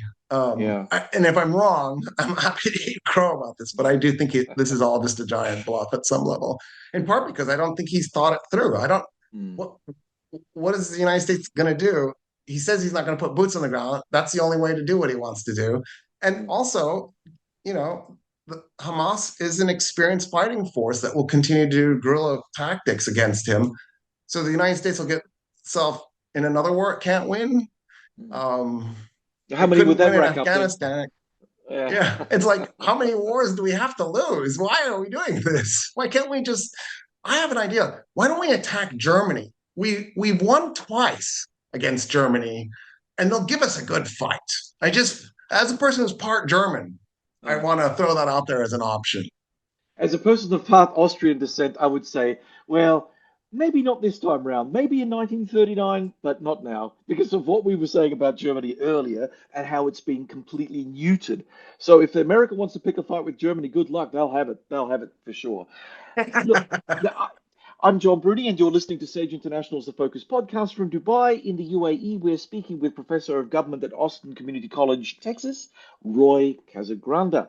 Roy, many people found it strange, this Elon Musk, Musk's son, and Donald Trump being in the same room together, making public pronouncements that have some heft within the United States. I mean, Elon Musk is basically Donald Trump's prime minister for all intents and purposes. Yeah.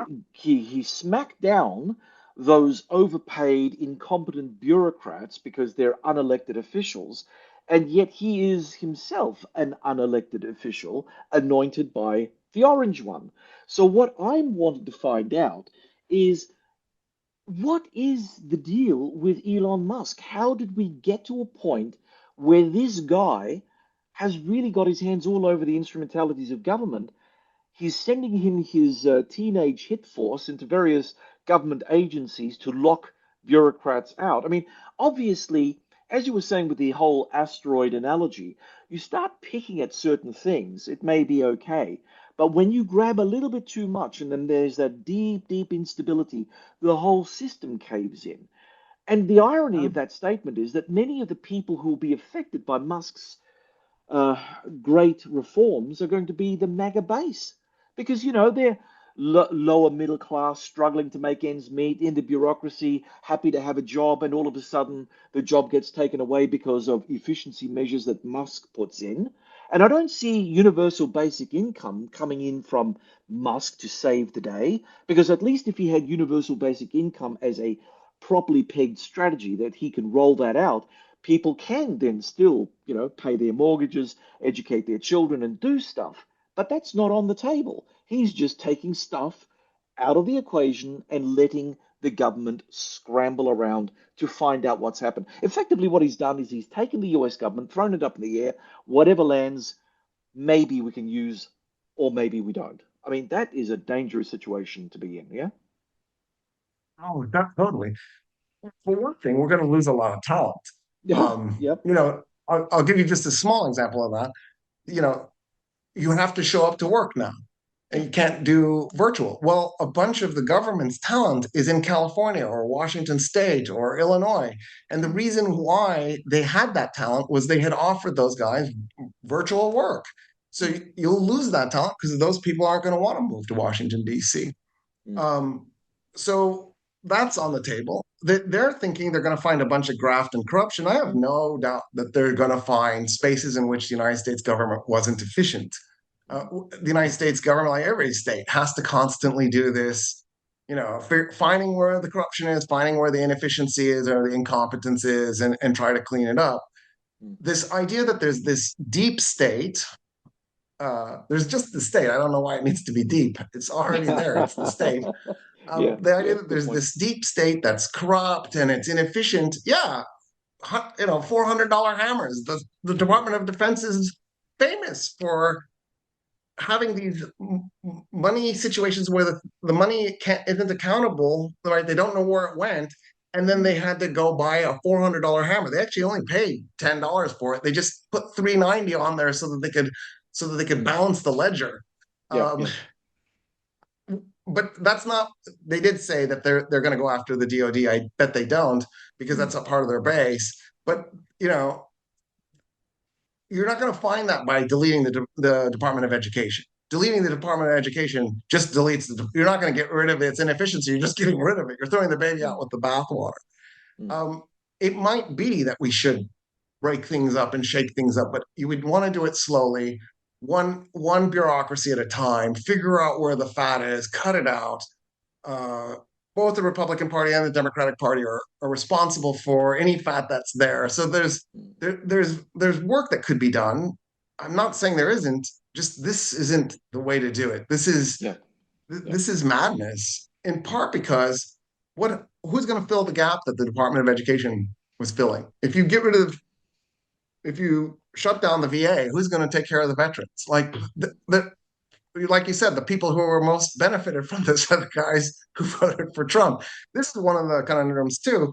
If you look at the bottom 50% of US population by wealth, they had an actual real income increase in the 4 years of the Biden administration of 7%. So after you take all the inflation out, they landed with a 7% increase in real wages. Now, the poorer you go, the better that is, because in the United States, the official minimum wage is $7.25, but the effective minimum wage is about $15. It is very Wow. difficult to hire somebody for less. So literally, in 4 years, the lowest of the low, the poorest of the poor had their income doubled. It's not 7% for them. They voted 50% for Trump, 48% for Kamala. So the people who got a 7% pay raise supported Trump. And the number one reason they said they were supporting Trump was they were worried about the economy. So the people who benefited voted for the other guy and said the reason they were voting for the other guy is they were worried about the thing they benefited from. The top 50% had no meaningful change in their income. So that it was flat.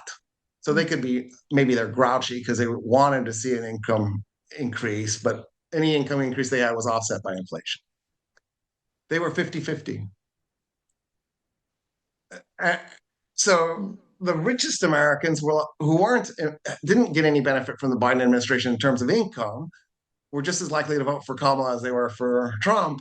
The poorest Americans, the ones who are going to be most affected by what Trump does in a negative way, were the Mm. ones who voted for him, despite the fact that he actually got a real, actual benefit during the Biden administration. And one of the problems that I think we're also facing in all of this is that the Democratic Party is just so bad at communicating with the public. Oh It yeah. doesn't know how to explain these things to the public. And the Republican Party has been getting away with this for decades. I mean, the nonsense of trickle down economics and Mm. Reaganomics, we're going to cut taxes for the rich and it's going to benefit the economy. It stalls the economy out because Yeah. that money that you were taxing the rich with was going back into the economy instead of the rich hoarding it and effectively taking the money out of the economy. And just the fact that we're there makes it really interesting that we're attacking the Department of Education, because if you have an educated population, they're not going to keep voting in ways that harm themselves. They're going to start to vote in a more meaningful way. In Texas, Governor Abbott for years has been trying to create a voucher system where instead of the public schools getting your property tax, in Texas, the public schools are funded by property tax. Mm, So if you live in a rich neighborhood, you have a nice public school because it has plenty of money. If you're in a poor neighborhood, you have a crap public school because there's no money. mm, Um, what Abbott wants to do is take all that money out and then hand it to the parents, and then the parents will decide if they're going to spend the money on a private school or a public school. He hasn't been able to pull this off because the largest employer in the rural counties in Texas are the public schools. And if you do this, you're pulling that money out of public schools, you will cripple those public schools, you will cripple the economies of those districts. So the irony has been in the Texas state legislature that the conservative Republicans will side with the liberal Democrats to block this year after year. Right now they're in session. It is very likely they're going to get this thing through. mm. And part of the reason is because Abbott went after all the Republicans that stood up to him last time. And as a result, we could see this happen in Texas, and it's very likely it'll hurt the rural Texas economy. And then, of course, those voters will blame Democrats for Yeah. having had their economy hurt. And the Democrats will be befuddled. They won't know how to explain, no, the Republicans did this to you. And then they'll have drooling idiot moron children who can't read, and they won't Yeah. know why, and they can't go to college. But of course, that's another thing that's happened. In the United States, Republicans are starting to go to college less and less. And so we're seeing this ideological divide on education, which is alarming and frightening because why, first? And then second, like you're hurting yourself economically in the long term for an ideological reason. It's hard to comprehend. I'm saying all this because I think that's why they're going after things like the Department of Education. Their goal is to reduce the population into a more subservient, easier to manipulate population. So it's not I, just that they want to yeah. tackle corruption, they Yeah. have another agenda that's behind this. Well, I was going to say, as a parent of two young kids going to school, and from an older generation, I'm not a boomer, I'm the one after. What are the X's? What are they? X's. X, we're X, X. yeah. We're X. Okay, so, Congratulations, by the well, way. thank you. I just slipped over the line there. Anyway, 1966, it was an excellent year. But I have to say, the way that I was educated was very different from the way the kids are educated today. Today, the school gives them an iPad or a computer. And Yeah. kids, it doesn't matter how strictly you police, unless you're a Nazi on the home front, who wants that stress?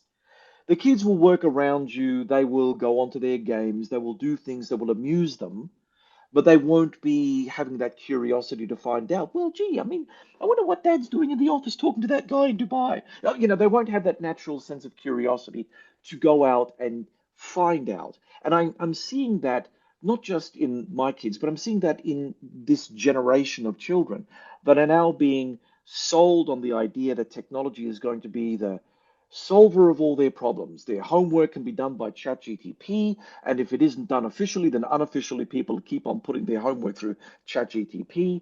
There's a permissiveness in this AI world that we're living in, which is corrupting what education was meant to be about. And there have been many scientific studies coming out of the United States, of all places, suggesting that cursive handwriting is one of the greatest gifts you can give your child because it really fires up the synapses and keeps the brain growth going, especially when they're in their early teenage years.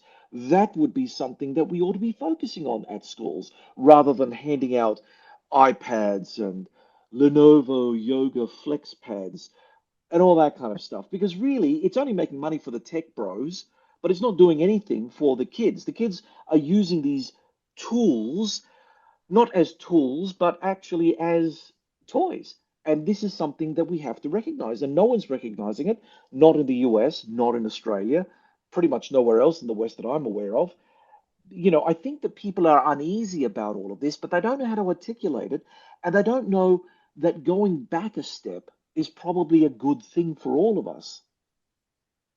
I'll get off my soapbox now. I, I'm having to go back a step because I what I started doing at some point was I decided I wanted to take a little bit of the stress out of the classroom and stop doing in-class tests. Yeah. And they have more time for lecture and discussion, and then they would write an essay, and then I would that was great for them too, because then instead of doing a multiple choice test that's in class, they're doing an essay, and that makes them think more. I can't do that anymore because they're just going to run it through ChatGPT, and ChatGPT is going to write their essay. Yeah. So my plan going forward is that I'm going to have them in the classroom, pencil and paper, writing their Yeah. test out. Yeah. And so I am going back because I don't know how else to do this. Yeah. Um, I think we have this sort of foolish default setting that technology always improves things. Mm. And one of the things that I think some people have started to realize is, social media ain't as great as we thought it was going to be. Correct. And maybe that type of communication isn't as productive as we had hoped to. Like I think in the beginning, 25 years ago, I was thinking, you know, we would have real discussions and we could maybe even link up with each other around the world and have these discussions. And what we discovered instead was people behave like sixth graders and they shout and scream at each other, and Oh, there's no yes. changing anybody's opinion. And so Mm. it just turned into this really angry space instead of this space where there was a real exchange of ideas. So for me, I'm a little bit of a techno skeptic. I was just at the World Government Summit this week Ah, in Dubai. right. Um, and one of the things that I was doing was sort of checking to see where people were with things. Yeah. And so, especially with the US delegation that was there, because there was, hanging out with my, my, my brothers and sisters trying to figure out exactly where they were landing in all of this. Hmm. And there was a population of us who moved to Dubai, which was really interesting. I was Yeah. a little bit. Ray Dalio now has a house here in Dubai. He's one of Oh, those does guys. he? Wow. Um, yeah, and Mm. and when I would ask the population of people why they came, it was we didn't want to do another Trump term. Mm. Ray Dalio thinks the United States has about 3 years left before it starts to unravel. So he's Mm. just trying to not retire in that mess. Yeah. It'll be interesting in 3 years. We need 2028. We need to check back in and see how Ray Yeah. Dalio's prediction came through. By the way, he made this publicly. This wasn't with me, so I don't think I'm saying No. anything that he would be mad about being quoted over. Right. Um, One of the things that I found really fascinating was, and I'm making this number up because I didn't keep careful track, about three quarters, about 75% of the people, the Americans were not just pro AI, they were pro Trump. Mm. Mm. And it seemed to correlate really strongly. Yes. The journalists, the researchers, the professors were almost universally, there were some exceptions, freaked out by Trump and Mm. worried about AI. The tech bros, the CEOs were Mm. almost without exception pro Trump and really gung ho about AI. One of the speakers said, in 3 years, there will be human beings will serve no purpose. AI will have completely replaced us in every aspect, to the point where you won't even have to think. You won't be creating anymore. AI will do all the creation. And then, his he said the solution is start using AI as much as you can now, and of course, so that I can be filthy rich, so that I can go Mm. into this Mm. period of meaninglessness with nothing. It's interesting that 3 years in both cases. So in 2028, we have to check back in to see if that's true too.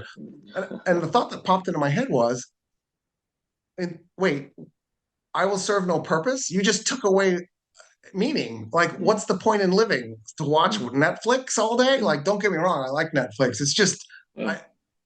I, well, what's the purpose in life? How are we going to get meaning out of our lives if we serve no purpose because AI has taken over everything? And I Mm. think there's this kind of bizarre uh, view that's coming out of the leadership in the United States about what AI is going to do for us. And here's another way to think about it. I think if we were really talking about AI being a liberating force, then why aren't we talking about a 10-hour work week? Why Well, isn't that's there right. conversation? Why isn't there conversation about, Yeah. Musk says we spend too much time in college. We need to shrink the number of years. First of Mm. all, I don't think that makes any sense. I don't think we spend enough time in college. But if AI is going to be such a liberating force, and as a result, we won't need people to work as much, Mhm. why don't we make better citizens? Why don't we add a year to high school and make it so that by the time you have a high school diploma, you know more about the world? Why don't we add 2 years to a bachelor's degree? If all of a sudden all this labor demand will be released, this would be a way to spend that labor by creating better citizens, more intelligent citizens. And the answer is they You don't don't want want them. the liberal arts That's right. education because the liberal arts education turns you into a critical thinker. And a Yeah. critical thinker isn't going to be duped. Mhm. So this Correct. is counterintuitive, but I think their plan with AI is they're just going to turn us into mindless consumers and leave us in a situation where we won't need an education because there's nothing to do because our lives are meaningless. And You know, that was shocking. it was interesting. I was having a conversation, a similar conversation with some friends of mine last Thursday morning, and I will say we're determining where we are going in the broader scheme of things. Is it more Orwell 1984 or Aldous Huxley's Brave New World? And I Yeah. always think it's more Aldous Huxley's Brave New World because we're buying into the luxury, we're buying into the social stratification of wealth, we're buying into all of this thing, we're volunteering our rights away. There's no compulsion, no one's really forcing us. And if we really wanted to take a stand, we could take a stand. No one bothers because why should I? It's too much hard work. I might get endangered. Who's going to sacrifice? I'm not going to sacrifice my life in order to have a better society. That's why we have politicians. And if the politicians are failing us, it'll all work out on the night, won't it? I mean, that's the sort of bloody-minded attitude that we have. So I do think that Aldous Huxley was absolutely spot on in terms of his Brave New World construct. And I think that at least in the Western side of the hemisphere, it'll be that. It may be Orwell on the Chinese and the Russian side or the North Korean side, but it's certainly going to be Huxley on our side of the world. So we're really looking at two competing dystopias rushing toward the bottom. And that I think is a very I frightening, agree. you know. Yeah, I've always thought it was insane that there are components of both of those dystopias happening at the same time. But I Right. agree with you, Eileen Huxley. Yeah, Just because of this, we've embraced the stratification. we Like have. there's a sense of, well, I'm not smart enough to have been a brain surgeon. That guy should be making all that extra money. And Yep. I don't disagree with we should reward talent. It's Mm. just I think we're doing it at an obscene level. Uh, Especially when you consider entertainment and the amount of money that entertainment makes, it doesn't make any sense.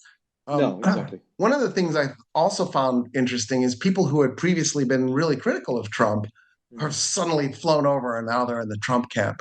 And I Yep. think some of that is fear. They're worried that if they're not in with Trump, he's going to punish them and he's going to hurt them. You Mm. know, Bezos had been how critical of Trump, and now all of a sudden there he is at the inauguration, making it Yep. clear he's pulled over. And we're seeing that with artists as well, who have Mm. suddenly become Trumpkins. Mm. Um, uh, the word in academia in the United States is if you're a professor, you need to shut up. You need to Mm. be a little bit more reserved in your criticism because since there's going to be an academic purge, and you don't want to be one of the purged professors, and Yep. and so I think in addition to the complacency or even the apathy by the public, there's also this, oh my God, I'm going to get axed. I need to be Mm. Mm. careful. I need to worry about my future. But for the record, I am one of those people Mm. that's worried about this future. I'm not saying that it's wrong to be scared. I definitely think people should be scared. Um, Especially because he has this extortion attitude where, I'm going to come after you. And if you're Mm. his enemy, he hates you and he will be relentless. Mm. And the only thing I think that gives me like pause to have hope is how quickly he goes through people. Right Yep. now, he's in a Yep. bromance with Musk, but how long will that last? Especially as people keep calling him President Musk, Mm. and Mm. time keeps putting him behind the Oval Office desk. I Yeah. think that'll push against Trump's narcissism, and it'll really freak him out at some point. He'll turn on him, And then the real contest will be to see who wins in that. Mm, mm. That's one of the interesting things that I've always found about politics is people backstab each other on a regular basis. But it seems like the extreme far right, it's hyper backstabbing. Like there's this constant. It's not the normal. I'm just. Yeah, It feels like it's yeah. got an extra component to it. It's always the knight of the long knives in the right, right? Yeah, I've been trying to figure out who the SA is in this scenario. And Yeah, my yeah. initial thinking was, is he going to go after like the Proud Boys or something? But I think Mm, he'll just roll the militias and the Proud Boys into the SS, the Secret mm. Service. He can just hire them. I do think it's ironic that Hitler's bodyguard was called the SS and the US's bodyguard is the Secret Service, which spells out SS. Uh, No so conspiracy theory here, though. no, no, no. Uh, having said that, I think it's the tech pros. I think they're Mm, on board now, and Trump's playing the game. And then at yeah. some point, when he thinks he's had what he needed to get out of them, he'll turn on them. Oh, And sure. I think they're Oh, sure. gonna they're gonna be really upset and shocked. But Mm, they mm. should have read some more history and maybe a few less technical manuals. Yeah, see, Um, that it'll be the revenge on the nerds, not the revenge of the nerds in the end. oh, it's too bad too, because I identify as a nerd. I want the nerds to win. Not in this case, though, Roy. I'm sorry to say. Okay, You should final be two. careful who you make as your friend. I think this is Uh, the. I do think that that is absolutely true. Look, Roy, thank you very much for the time that you've put in so far. A final two questions, and I'll try to make them as quick as possible. So, President Trump has been true to his word about the use of tariffs as his greatest weapon. Why is he wielding them against long-term allies rather than against his strategic competitors? I mean, is every country now a hostile competitor? This is something I can't wrap my mind around. Don't mess with your allies. Go Yeah, go to them gently and negotiate and say, "Hey, yeah, look, I need X." Odds are really good you'll get some kind of concession out of them, especially if you're the United States, because your allies want to make you happy. mm, The United States is the richest country on earth. It has a catastrophic debt that I can't wrap my mind around of $36 trillion. I think this year we're scheduled to pay over $1 trillion in interest payments alone. So just servicing the debt eats a big chunk of our GDP. Our debt is bigger than our GDP, right? But we're still the mm, richest country on earth. Why do we need to turn the screws on anybody? mm. we sh- we're 4.5% of the population and 25% of the GDP. Like we should be being generous with everybody. And here's why. It's simple economics. If I'm a business person and I go to you and I make a deal that's good for me but bad for you, then next year when I come back to make a deal with you, you'll be in a weaker position and you may not have as much product to sell me because I gouged you so bad. Yeah. On the other hand, if I come and I make a deal that's good for you and good for me, then when I come back next year, you might have grown your business and I'll have somebody I can work with and I can, it'll make things better. Mm, One of the problems with capitalism and this sort of hyper capitalism is it's so cutthroat and backstabbing that it tends towards monopolies. That's one of the reasons why Bill Gates turns out to be so smart. What does he do? He starts working with Steve Jobs, his competitor, because he understands that competition will actually benefit him, not hurt him. yeah. And so both guys end up winning because they realize they need the competition. The UAE kind of has this mindset, right? And Dubai Mm, competes with Abu Dhabi. yeah. They don't hate each other. They're just competing. This is a rivalry. They're Mm, friends. They really love each other. They name mm, streets after each other as rulers, and they mm. hang out together. And they're very cooperative, but they have an edge. There's Yes. nothing wrong with it. That's fantastic. Do that. What Trump does is he comes in threatening these insane tariffs, and and nobody even necessarily knows what he's after. He wants you to go back to negotiation tables. He already did that. He renamed NAFTA the USMCA Yeah. because he brought them back to renegotiate, Mm, and he doesn't even remember that apparently. yeah. One of the things he said is he wanted to do a 25% tariff on all cars imported from Mexico. 40% of the cars imported from Mexico are GMs and Fords. they're American cars, in American with air quotes, because the reality is that they're made in Canada, Mexico, the United States, with parts coming from the Philippines and Vietnam. You know what I mean? Like Yeah, yeah, yeah. they're 30-40% American. They're 60% NAFTA and 10% East Asia. Um, but it would devastate the auto industry in the United States if he actually did this thing. He would cripple the American auto industry. He might as well just hand China the keys at that point. Yeah. China's already gotten into the auto industry in a big way. Yep. And, like at a time when we need to be shoring up our relationship with Canada and Mexico, like maybe getting rid of the border between Mm. United States, Canada, and Mexico, at a time when we need to be integrating our economies, he's playing extortion games with them, and he's the ruler of the richest country on earth. Like it just makes no sense. We should be shoring up our alliances, developing the global economy so that the United States benefits from that global economy, and we should be trying to develop the United States internally as well, and putting a little bit of effort into that. But that's not the agenda. The agenda of the extreme far right is to increase stratification, serve the extreme wealth, trick the lower class and the lower middle class into voting for them. And I don't get the foreign policy aspect because I don't know how it helps Elon Musk to have so much chaos in the world. 2 years ago, Musk was interviewed by Mohammed Al Dargawi at the World Government Summit. Right, right. Musk was supposed to show up, but he didn't feel like it, so they did a virtual interview. Mm. And Musk said point blank, it's on their website, you can find his talk. He said, I don't like what you guys are doing. You're creating too much cooperation. What the world needs is less cooperation. Well, And well, there Mohammed you Al go. Gargawi goes, oh my God, that's fine 1,000 years ago when we were hacking each other to death with swords. But today we Yeah. have nukes. What are you talking about? Yep.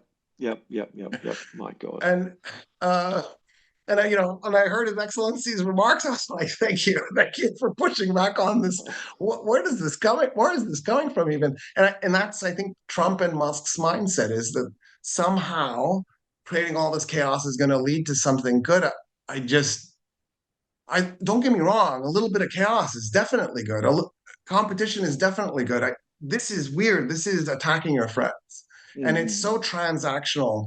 It kills the ability of anybody to trust the United That's States right. going forward because they're just going to see this as all you want from us is your wealth. You don't care about making the world a better place. Exactly. Well, okay, so final question. As an Australian, my greatest fear is that the new security compact AUKUS might well be scrapped after significant Australian taxpayers' funds have been committed to purchasing American submarines. Now, we have a political culture here that is highly deferential to the United States, whoever is in charge. Our ability to kiss the ring and bend the knee to Washington has kept us under the radar for some time. Do you think this will keep our relations with the United States on sound footing, or are we really in uncharted waters? Yeah, since you brought up submarines, I'm going to go with uncharted waters. First of all, Okay. the tragedy of losing AUKUS is it's such a good name, right? Right. Just to Right. start, if you're Right. going to name something, I like the sound of AUKUS. Right. Uh, I wish I could tell you. See, this is the thing that's so baffling about the position we're in the world. Who knows what's going to happen? Um, if I were Australia, I would assume that AUKUS is done. Like that, if I were a policymaker in Australia, and I would be starting to look for another way to make this work, Yep. Yep. Australia's security, make it work. More conversations with Japan and South Yep. Korea and Indonesia to Absolutely. start. Absolutely. Yeah. Yes. I but maybe even untraditional uh, pathways, like talk to Brazil, talk to Mm, South Africa, talk mm, to Egypt. Why not? mm, mm. Well, Egypt can't do much for Australia's defense, but at the end of the day, any conversation and any linkage is a good linkage. Yeah. And I think that's what the world needs to start thinking about going forward is maybe there was too much reliance on the United States, and maybe there was this assumption the United States would always be there as this superpower. If there's nothing else, history tells us is that every single empire eventually will implode, Mm, mm. and the number one reason is what happened inside the empire. Yeah. Empires are rarely destroyed from outside; they're almost always destroyed from within.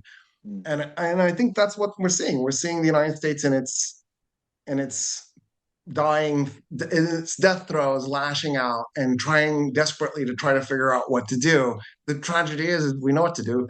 They should just tax the heck out of the rich, take that money to pay off that stupid debt and fix the infrastructure and start educating the public and Yeah. start working more cooperatively with the rest of the world. Um, in the case of Australia, I don't think Trump knows where it is or why it would be significant or how it has a strategic purpose. I mean, Mm. we do, Mm. but I don't think he does. And so I think he would be asking himself questions like, what is Australia giving us? Yep. And Yep. and to me, in an alliance system, you don't need to ask that question, right? There shouldn't that question shouldn't even we are partners, we work together, we have interlinked economies, we have interlinked security interests. That's what you're getting out of the relationship. Yeah. We have cultural connections to each other. Maybe we don't even have cultural connections. We just like each other. That should be sufficient Mm. to create an alliance. The United States is a profoundly flawed electoral republic. Australia has a good electoral republic. At least you're both electoral republics. Like they have that in common. Australia Well, apparently has that's not functioning enough. elections. Yep. Apparently, it's not enough. Red, white, and blue flags. I don't know, Yeah. just Yeah. Yeah. something, because I feel like this is a foolish time for us to be creating more division with Mm. so many things going on the planet at the same time. Um, and it blows my mind. The fact that we've been losing democracies on the planet Mm. steadily for the last, it depends on what data you look at. 2009 is a pretty good year to use. I've seen 2014 as a year, but there's been sort of like a steady decline in the number of democracies on the planet. That should be putting all the electoral republics on alert on how we can stem the tide of that. Yeah. Because electoral republics tend to work together. They tend to work Mm. really well together. We've got new monarchies that are doing really exciting and amazing things. We Mm. should be looking towards the states that have that same view of innovation and trying to link with them. And Great. instead, we're doing transactionalism instead of relationship building. Well, I'd like to be an optimist, and I'll end this podcast on an optimistic note. Maybe we have to go through the fire and hell of a Trump 4-year term before we get out and see the roses, and we can smell them as well. So let's just hope.